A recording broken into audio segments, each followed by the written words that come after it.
વંદે માતરમ વિદ્યાર્થી મિત્રો, ઓક્સફોર્ડ સ્કૂલમાં આપનું હાર્દિક સ્વાગત છે.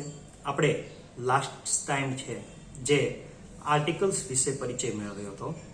આ આર્ટિકલ્સ એટલે કે નામપદ. તો કે કોઈ પણ નામ છે એની આગળ એક આગવી ઓળખ, એક વિશેષણ તરીકે જે વપરાતા 3 આર્ટિકલ છે એ, એન અને ધ, એના વિશે આપણે પરિચય મેળવ્યો હતો. હવે આપણે જે છે એ આર્ટિકલ્સ છે એને આધારિત એક એક્સરસાઇઝ જોઈએ અને વધારે ને વધારે પરિચિત થઈએ અને કઈ રીતે પ્રશ્નોના જવાબ આપવા સમજીને એ આપણે જોઈએ. તો એક્સરસાઇઝ આ પ્રમાણે છે: fill the blanks with proper article. ચોક્કસ આર્ટિકલનો પ્રયોગ કરી અને ખાલી જગ્યા પૂરવાની છે. હવે ચોક્કસ આર્ટિકલનો પ્રયોગ કરવા માટે પહેલા તો આપણે જે કઈ નિયમો બધા ભણ્યા એ દિલથી યાદ હોવા જોઈએ, બરાબર? ત્યાર પછી જ આપણે આગળ ખાલી જગ્યા પૂરી શકીએ છીએ. ફર્સ્ટ ખાલી જગ્યા જોઈએ. ફર્સ્ટ બ્લેન્ક્સ શું કે છે? Blanks earth is round. ખાલી જગ્યા પૃથ્વી ગોળ છે. ખાલી જગ્યા પછીનો તરત પછીનો જ શબ્દ એટલે કે ખાલી જગ્યાની જમણી સાઈડનો શબ્દ, ખાલી જગ્યા પછી તરત જ આવતો જે શબ્દ છે એ આપણે હંમેશા ધ્યાનમાં લઈશું. Blanks earth is round. Earth પૃથ્વી કુદરતે બનાવેલી વસ્તુ છે, કુદરતની વસ્તુ છે અને એક જ છે, દુનિયામાં અજોડ છે, બરાબર? તો એના માટે આર્ટિકલ ધ લાગશે એટલે ખાલી જગ્યા આ રીતે બનશે: ધ અર્થ ઇઝ રાઉન્ડ. ત્યાર પછી બીજી ખાલી જગ્યા જોઈએ. You should help blanks નીડી. તો તમારે જરૂરિયાતીઓને મદદ કરવી જોઈએ. હવે આપણે એક નિયમ જોઈ ગયા હતા કે માત્ર ને માત્ર વિશેષણ હોય તો ક્યારેય આર્ટિકલ લાગતું નથી, પરંતુ આ વિશેષણ છે કે કોઈક આખા ગ્રુપ કે સમુદાયનું વર્ણન આપી દેતું હોય તો એવા આર્ટિકલની એવા જે વિશેષણ છે એની આગળ આર્ટિકલ ધ લાગે છે. અહીંયા ખાલી જગ્યા જોઈએ ફરીથી. You should help. તમારે મદદ કરવી જોઈએ. કોને? નીડી એટલે કે જરૂરિયાતી છે, જે લોકોને જરૂરિયાત છે એવા લોકોને. તો નીડી એ વિશેષણ તરીકે વપરાણું છે, પણ એ આખા ગ્રુપનો સંદેશો આપી દે છે કે ભાઈ આખું ગ્રુપ છે એના વિશે માહિતી આપે છે કે જરૂરિયાતી લોકો છે એને જ મદદ કરવી જોઈએ, બરાબર? તો એવા સમયે નીડીના મનની અંદર બહુવચનનું રૂપ સમાયેલું છે, તમને ખબર છે. તો બહુવચનની રૂપ છે, આર્ટિકલ આગળ લાગશે the. You should help the needy. ત્યાર પછી થર્ડ ખાલી જગ્યા જોઈએ. He seems to be blanks unlucky man. તે એક અભાગ્યા માણસ જેવો લાગે છે, બરાબર? એના જેવો દેખાય છે. તો અનલકી મેન, ખાલી જગ્યા પછીનો શબ્દ જો, અનલકી મેન. અન લકી, અનલકી વિશેષણ છે અને પાછળ મેન આપેલું છે. જ્યારે આ રીતે હશે ત્યારે પાછું આર્ટિકલ લાગશે, એ પણ આપણે નોંધશું. અને એ આ લાગશે આર્ટિકલ એ અથવા એન માંથી, જો માત્ર એક વચન હશે તો. હવે આપણે એ લાગશે કે એન, એ નક્કી કરવાનું છે. તો અનલકી, અથી ઉચ્ચારણ શરૂ થાય છે, ગુજરાતી કક્કા પ્રમાણે અથી ઉચ્ચારણ શરૂ થાય છે એટલે આર્ટિકલ લાગશે an. He seems to be an unlucky man. ત્યાર પછી ફોર્થ વન જોઈએ. Ahmedabad is blank city in the Gujarat. Ahmedabad is blank biggest city in Gujarat. Ahmedabad ગુજરાતમાં મોટું સિટી છે, સૌથી મોટું સિટી છે. જ્યારે વિશેષણ બેવડાય, બિગેસ્ટ એસટી પ્રત્યય લાગવા અથવા મોસ્ટ પ્રત્યયથી ચાલુ થતું હોય ત્યારે વિશેષણનું ત્રીજું એટલે સુપરલેટિવ નું રૂપ જ્યારે આવતું હોય, બરાબર, ત્યારે આર્ટિકલ ધ લાગશે. બિગ એટલે ખાલી મોટું થાય, બિગર ધેન એટલે ના કરતા મોટું થાય, અને બિગેસ્ટ એટલે સૌથી મોટું થાય. જ્યારે આવું સૌથી એવું જ્યારે આવે છે, બરાબર, વિશેષણમાં પાછળ એસટી પ્રત્યય લાગેલો છે અથવા તો એની વિશેષણની આગળ મોસ્ટ લાગેલું હોય છે, ત્યારે એની આગળ જે ખાલી જગ્યા હોય એમાં આર્ટિકલ ધ લાગશે. તો ખાલી જગ્યા કંઈક આ પ્રમાણે બનશે: Ahmedabad is the biggest city in the Gujarat. Ahmedabad છે એ ગુજરાતનું સૌથી મોટું સિટી છે. ત્યાર પછી 5મા નંબરનું જોઈએ. આઈ સો બ્લેન્ક્સ યુરોપિયન યસ્ટરડે. બરાબર, યુરોપિયન ખાલી યુરોપિયન જ છે, યુરોપિયન્સ નથી, બરાબર? મેં જોયો. કોને જોયો કાલે? તો કે એક યુરોપિયનને. યુરોપિયન ઈથી ભલે સ્પેલિંગ ચાલુ થાય છે પણ આપણે એના ગુજરાતી ઉચ્ચારણ પ્રમાણે ધ્યાન દોરવાનું છે. યુરોપિયન, ય થી ઉચ્ચારણ શરૂ થયું, ગુજરાતી કક્કાના વ્યંજન પ્રમાણે ઉચ્ચારણ શરૂ થયું એટલે આર્ટિકલ લાગશે એ. આઈ સો અ યુરોપિયન. યસ્ટરડે મેં કાલે એક યુરોપિયનને જે જોયું. ત્યાર પછી Ramu is blanks servant. Ramu is blanks honest servant. Spelling H થી શરૂ થાય છે. હોનેસ્ટ નથી વચાતું, ઓનેસ્ટ વચે છે. હંમેશા વાંચવા ઉપર ધ્યાન દેવાનું છે. અ થી ઉચ્ચારણ શરૂ થયું એટલે આર્ટિકલ આવશે એન. જો ખાલી ઓનેસ્ટ હોય અને સર્વન્ટ પાછળ ન હોય તો ક્યારેય એમાં આર્ટિકલ લાગે નહીં. બરોબર. Servant Ramu is blanks honest. બરોબર. આ રીતે આપ્યું હોય તો આર્ટિકલ નહીં લાગે. રામુ સર્વન્ટ રામુ એટલે સર્વન્ટ જે છે નોકર રામુ જે છે એ પ્રામાણિક છે એવું જ્યારે વાક્ય એ રીતે બનાવેલું છે ત્યારે આર્ટિકલ નહીં લાગે. Ramu is blanks honest servant. Ramu જે છે એ પ્રામાણિક જે છે નોકર છે. તો Ramu is an honest servant. અથી ઉચ્ચારણ શરૂ થયું એટલે એન લાગ્યું. બરોબર. ત્યાર પછી 7મા નંબરની ખાલી જગ્યા જોઈએ. The gentleman is blanks American. That gentleman is blanks American. પેલો જે જેન્ટલમેન છે એ અમેરિકાનો છે. બરોબર. તો આર્ટિકલ લાગશે અમેરિકન. એક જ વ્યક્તિની વાત છે. બરોબર. તો that gentleman is an American.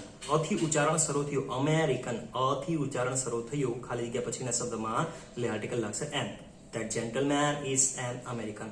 ત્યાર પછી 8મા નંબરની ખાલી જગ્યા જોઈએ. The dog is faithful. The dog is a faithful animal. કૂતરો એક વિશ્વાસુ પ્રાણી છે. પ્રાણીઓ તો ઘણા બધા છે પણ કૂતરો એક એવું પ્રાણી છે કે જે વિશ્વાસુ છે. તો faithful ફથી ઉચ્ચારણ શરૂ થયું વ્યંજનથી એટલે આર્ટિકલ લાગશે એ. બરોબર. he returned after. તે પાછો ફરશે બ્લેન્ક્સ અવર. ક્યારે? તો કે 1 કલાક પછી. he returned after an hour. 1 કલાક પછી પાછો ફરશે. જો 2 કલાક પછી કેવું હોય તો ટુ લખવું પડે પણ અહીંયા 1 એટલે આર્ટિકલ લાગશે એન. શા માટે? કારણ કે હવર છે. HOUR હવર નથી વચાતું. HOUR એટલે અવર વચાય છે. he returned after an hour. બરોબર. તે 1 કલાક પછી પાછો ફરશે. ત્યાર પછી 10મા નંબરની ખાલી જગ્યા જોઈએ તો શું કે છે? તો કે there is a temple on the bank of blanks Narmada. there is a temple એક એવું સ્થળ છે કે જ્યાં એક મંદિર આવેલું છે. ક્યાં? તો કે નર્મદાના કિનારે. હવે જો અહીંયા પ્લેસ ફિક્સ કરી દીધું છે. એક એવું સ્થળ છે જ્યાં મંદિર છે અને પ્લેસ કયું છે? તો કે નર્મદાનો કિનારો. જ્યારે ફિક્સ હોય ત્યારે આર્ટિકલ ધ લાગે. અને બીજી વસ્તુ કે નર્મદા પ્રખ્યાત નદી છે એટલે પણ આર્ટિકલ ધ લાગે છે. બરોબર. there is a temple on the bank of the Narmada. બરોબર. હવે ત્યાર પછીની ખાલી જગ્યા જોઈએ 11 number. Blanks Sagar Samrat is an oil finding ship. Sagar Samrat નામની એક શિપ છે કે જે ઓઇલ માટેનું સંશોધન કરે છે કે ઓઇલ ક્યાં છે, દરિયા કિનારે દરિયા જે છે એમાં ઓઇલ ક્યાં મળી આવે છે. બરોબર. એ સંશોધન કરતી જે છે એ એક મોટું વહાણ છે. બરોબર. કે જે ભૂગર્ભમાં ઓઇલ ક્યાંથી મળી આવશે એ ગોતી આપે છે. બરોબર. Blanks Sagar Samrat is an oil finding ship. હવે આ વસ્તુ પ્રખ્યાત હોય. બરોબર. એટલે the Sagar Samrat is an oil finding ship. તો સાગર સમ્રાટ છે એ શું છે? ઓઇલ ફાઇન્ડિંગ શિપ છે. ત્યાર પછી blanks Quran is a holy book. Blanks Quran is a holy book of blanks Muslims. કુરાન કોનું ધર્મ પુસ્તક છે? તો કે મુસ્લિમ લોકોનું. હવે અહીંયા મુસ્લિમ છે જોજો જે મુસ્લિમ શબ્દ લાગ્યો છે એની પાછળ એસ છે. બહુવચનના રૂપે બતાવેલું છે એટલે આખા મુસ્લિમ સમુદાયની વાત છે એટલે એની આગળ આર્ટિકલ ધ લાગશે મુસ્લિમ્સ. અને કુરાન છે ધર્મનો ધર્મગ્રંથ છે પ્રખ્યાત હોય એટલે એની આગળ પણ આર્ટિકલ ધ લાગશે. The Quran is a holy book of the Muslims. તો ત્યાર પછીની ખાલી જગ્યા જોઈએ 13 નંબરની. Blanks Punjab is a province of blanks India. હવે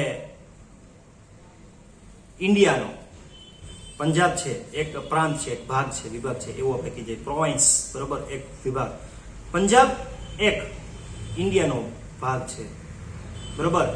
તો અહીંયા ઇન્ડિયા જે છે પ્રખ્યાત વસ્તુ છે, પ્રખ્યાત દેશ છે, એટલે એની આગળ આર્ટિકલ ધ લાગશે, બરોબર. એક ઇન્ડિયાનો એવું તો આપણે નહીં કહી શકીએ, બરોબર. એવી રીતે પંજાબ છે એ પણ એક અલગ ભાગ બતાવેલો છે, એક નિશ્ચિત તરીકે બતાવેલું છે, એટલે એની આગળ પણ આર્ટિકલ ધ લાગશે.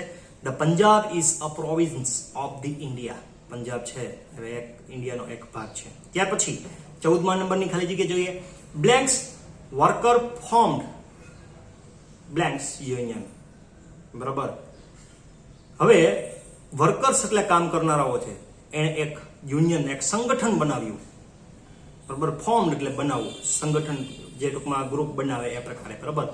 તો workers formed blanks union, union એટલે સંગઠન.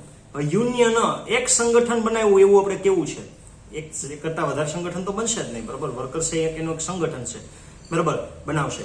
તો યુનિયન યથી ઉચ્ચારણ શરૂ થાય છે એટલે એની આગળ આર્ટિકલ અ લાગશે. પણ વર્કર્સ એક સમુદાય બધા ભેગા થાય છે અને બહુવચન છે, આર્ટિકલ ધ લાગશે. એ અને એન તો માત્ર કોની આગળ લાગે છે તો કે એક વચન આગળ. તો વર્કર્સ ફોર્મ્ડ અ યુનિયન, જે કામ કરનારા લોકો જે છે, વર્કરો જે છે, એણે એક સંગઠન બનાવ્યું.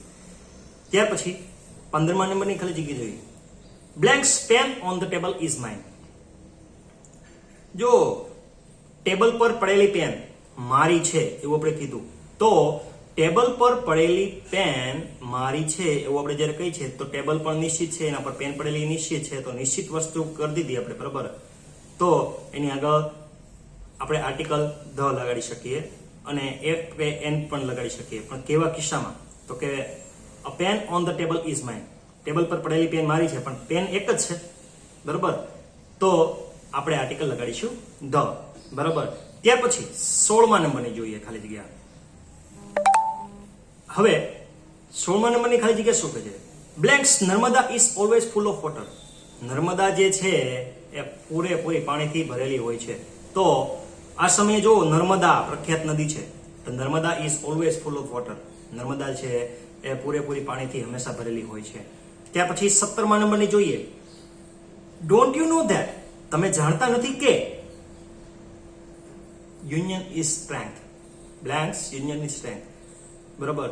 કે એક યુનિયન હોય, એક સંગઠન હોય, એક તાકાત છે, બરાબર. આપણે એક વાર્તા જોઈ ગયા હતા કે ભાઈ બહુ પેલા ભણી ગયા હતા કે એક લાકડી જે છે કોઈને તોડવાનું કહે છે તો તૂટતી નથી, બરાબર.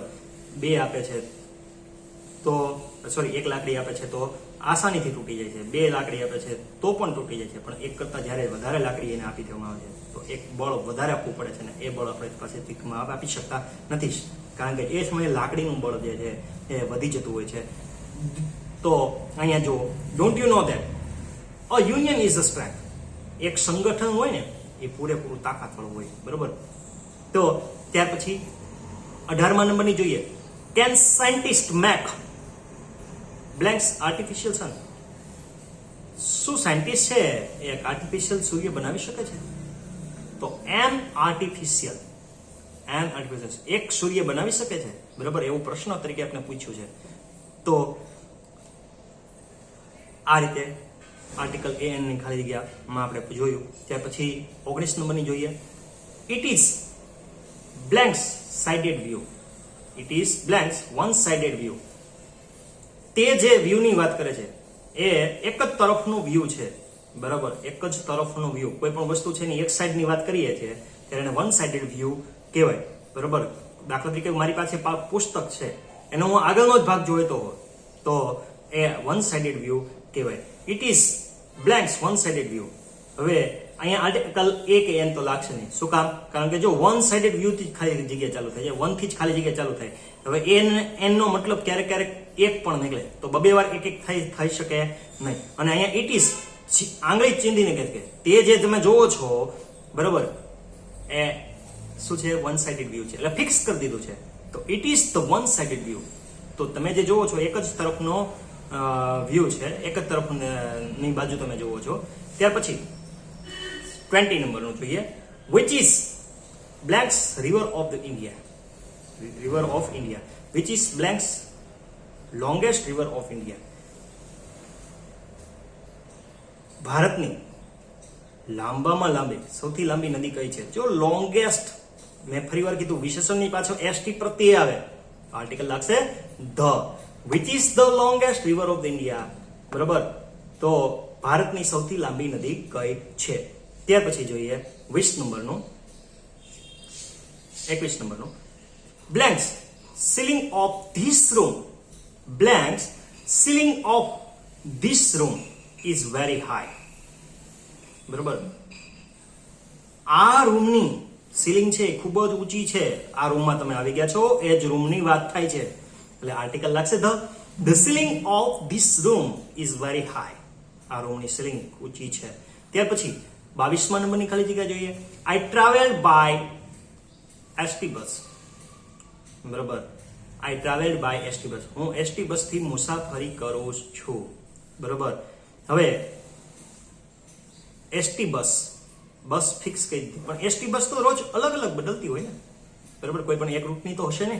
તો I travel by an ST બસ.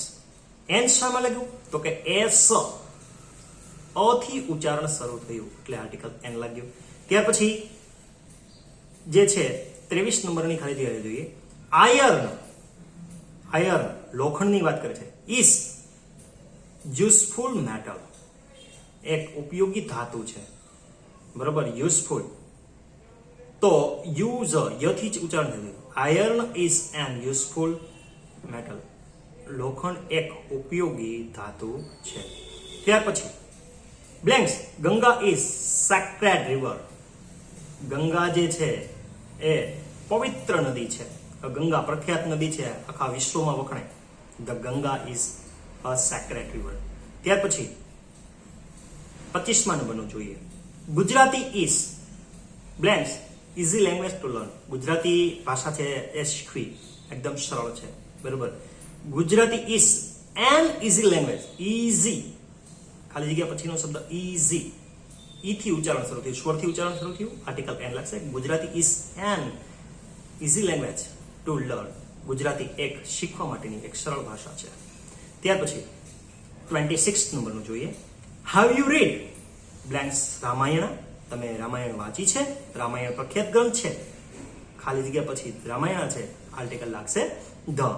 ત્યાર પછી blanks Alps are the highest mountain in Europe, યુરોપની અંદર એલ્પ્સ નામનો ઊંચા પર્વત છે, બરાબર. અને આ પ્રખ્યાત છે તો એલ્પ્સ છે એની આગળ ધ લખશે.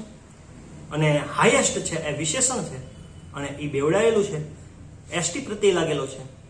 The highest, the Alps are the highest mountain in Europe, Alps નામના જે પર્વતો જે છે એ જે ઊંચી પર્વતો, સૌથી ઊંચી પર્વતમાળાઓ યુરોપની અંદર છે. ત્યાર પછી 28 નંબરનું જોઈએ. Blanks Japanese are fond of arranging flower, જાપાનના લોકો છે એની વાત કરે છે. એક આખો સમુદાય કહી દો જાપાનીઝ, બરાબર, એની વાત કરી દે તો એક જ જાપાનીઝની વાત નથી, આખા સમુદાયની વાત છે. તો Japanese are fond of arranging flower, જાપાનના જે લોકો છે એને ફૂલોની ગોઠવણીનો ખૂબ જ શોખ છે, બરાબર હોય છે. ત્યાર પછી 29 નંબરની ખાલી જગ્યા જોઈએ. Lindbergh flew over blanks Atlantic, Atlantic તમને ખબર છે એક મહાસાગર છે, અને લિન્ડબર્ગ એક યુરોપનો જે છે એ ગણીએ તો આપણે જે ફ્લાઇટ આર્મી જે કે હવાઈ જહાજ છે ઉડાડે, બરાબર, અને એમાં જે ફાઇટ લડે, ટૂંકમાં ફ્લાઇટ પ્લેનની અંદર યુદ્ધ થાય, તો એનો જે વિમાન ચાલક છે એનું નામ છે Lindbergh. Lindbergh flew over blanks Atlantic, તો લિન્ડબર્ગ છે એ એટલાન્ટિક ઉપરથી એનું પ્લેન છે એ ઉડાડે છે. હવે એટલાન્ટિક મહાસાગર છે એટલે ધ આર્ટિકલ લાગશે, બરાબર. ત્યાર પછી 13 નંબરની last. Newton put his watch into pot instead of blanks egg, બરાબર. ન્યૂટને જે છે ઘડાની અંદર તેની ઘડિયાળ મૂકવાને બદલે, બરાબર, શું મૂકી દીધું? ઈંડું મૂકી દીધું, બરાબર, ઇન્સ્ટેડ ઓફ એગ, બરાબર. તો ઈંડું put his watch into pot instead of egg, તો સોરી, તો ન્યૂટને શું કર્યું? તો કે ઈંડું મૂકવાનું હતું ઘડાની અંદર, બરાબર, અને એના બદલે શું મૂકી દીધું? તો કે એની ઘડિયાળ મૂકી દીધી. હવે આવું શા માટે? તો તમને ખબર છે કે ન્યૂટને ગતિના નિયમો આપ્યા અને એમાં એને એવું ઝાડ નીચે બેઠો હતો અને એણે જોયું કે ઉપરથી જે છે એ સફરજન છે એ નીચે આવે છે. હવે આપણે હોય તો શું કરીએ? તો કે સફરજન ખાઈ જઈએ. પણ નહીં, ન્યૂટને આવું ન કર્યું. એ વિચારવા લાગી ગયો કે સફરજન ઉપરથી નીચે જ કેમ આવ્યું, નીચેથી ઉપર કેમ હવામાં લટકી કેમ ન રહ્યું, કે ભાઈ એની ગતિ એકદમ ધીમી કેમ ન રહે અને ઉપરની તરફ કેમ ન ગયું. આવા એના ઘણા બધા પ્રશ્નો મનમાં થયા. અને ત્યાર પછી એને ન્યૂટનના ગતિના જે નિયમો આપ્યા, બરોબર, ગુરુત્વાકર્ષણના જે નિયમો આપ્યા. તો આ ત્યાર વખતની વાત છે કે એ સમયે એ એટલું કામમાં લાગી જાય છે કે એનો જે ખોરાક રાંધવાનો હોય ત્યારે એ વિચારતા ઈંડું મૂકવાને બદલે છે પોતાની ઘડિયાળ છે મૂકી દે છે. એટલે કે સમય ભૂલી જાય છે. એ શું કરે છે એ પણ એને ભાન નથી. Newton put his watch into the pot. Newton છે એ ઘડામાં શું મૂકી દે છે? ઘડિયાળ મૂકી દે છે. ઇન્સ્ટેડ ઓફ એન એગ, એક ઈંડું મૂકવાને બદલે એ શું મૂકી દે છે? તો કે ઘડિયાળ મૂકી દે છે. તો આ સરસ મજાની એક્સરસાઇઝ આપણે આર્ટિકલ એ, એન અને ધની જોઈ. હવે આ આર્ટિકલ ની જે ખાલી જગ્યાઓ છે એ બધી જ જે આર્ટિકલનો ટોપિક પૂરો થયો તેના પછી તમારે લખી લેવાની રહેશે બરોબર રીતે. અહીંયા મેં જેટલા નિયમો કીધા છે એ તમારે ખાસ યાદ રાખવાના છે. જ્યારે આ ખાલી જગ્યાઓ માનો કે ટેસ્ટમાં પૂછાય છે તો કોઈ પણ મને એક્સક્યુઝ કરવા ન આવે કે સર આમાં આ ખાલી જગ્યા આવે કે આ જવાબ આવે કે ના આવે. શા માટે? તો તમને અહીંયા મેં સંપૂર્ણ સમજૂતી સાથે તમને 30 ખાલી જગ્યાઓ સમજાવી. તો એને બરોબર તમારે દિલથી ઉતારવાની છે, એના નિયમો સાથે ઉતારવાની છે.